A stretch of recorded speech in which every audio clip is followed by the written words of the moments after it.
When people love you, they usually want what's best for you. But lots of people don't know what's best for you. The truth is, you're the only one who knows what's best for you. And even at times where you don't, because there are times where you don't know it. All you can do is work on feeling secure, not sure. Answers come with time and experience. Having people tell you what you're doing wrong, unless you were asking for the type of advice, is usually not helpful and only hurts you and fills you with anger. It has taken me a long time to know what was best for me in my career as an artist, and the answer has always been inside me. It never came from someone's unwanted advice. The social pressure of finishing my studies, but also seeking a way of making money with art, didn't help me figure that out sooner. My sister telling me I had no structure and was too dependent and one day couldn't depend on people anymore also did not help a bit. Neither did it help her saying she was worried I was not going anywhere and I should start going a certain direction. I always knew all of that. I just didn't know how to do things differently. And it took me time to find out how. And I have just started. I am still early in my process.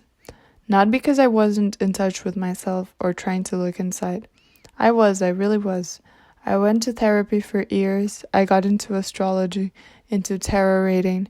I used art and writing to channel my feelings.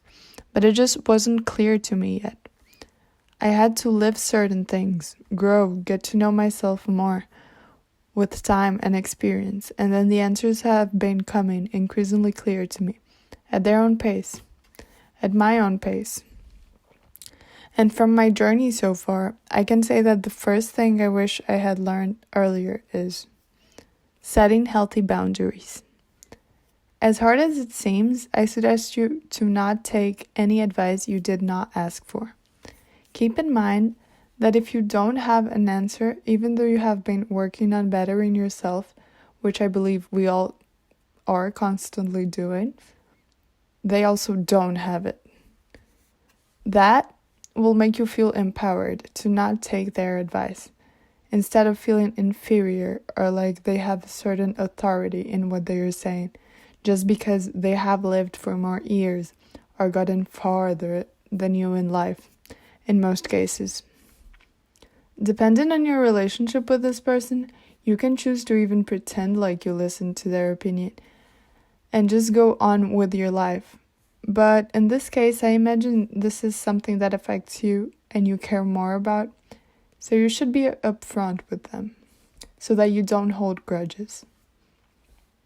After being confident that that person doesn't know better than you about what you should do, you won't be as triggered or filled with anger when they try to give you an unwanted opinion or advice. That will help you to calmly be upfront and tell them, look, I understand that you were saying this out of love, but I honestly would like it best if we try to avoid this topic, since I am doing things the best I can. Or whatever is your style. This was mine. The next thing I have to remind myself when dealing with this is learn how to separate things. Your relationship with someone is not only your disagreements. Try to leave your disagreements aside. And even if that means you have to distance yourself for some time, do it. It's best for both of you. It's also important that you don't over-explain yourself trying to get that person's approval. That only gives them more power over you. And not that this is about winning, but it is about empowering yourself and believing in yourself and your decisions and setting boundaries.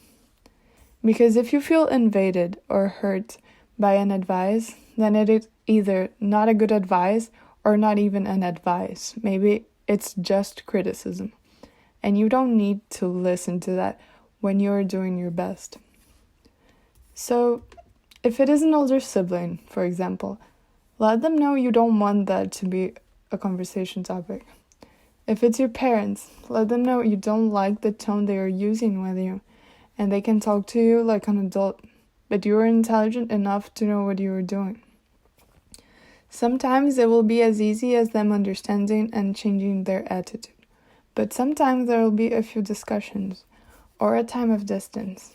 And let me tell you, it is worth it, because you are the owner of your life, and no one's opinion should make you feel less or insecure, especially in times of unsureness, which can be triggering enough. So don't forget, embrace the unsureness, embrace the process, love the process.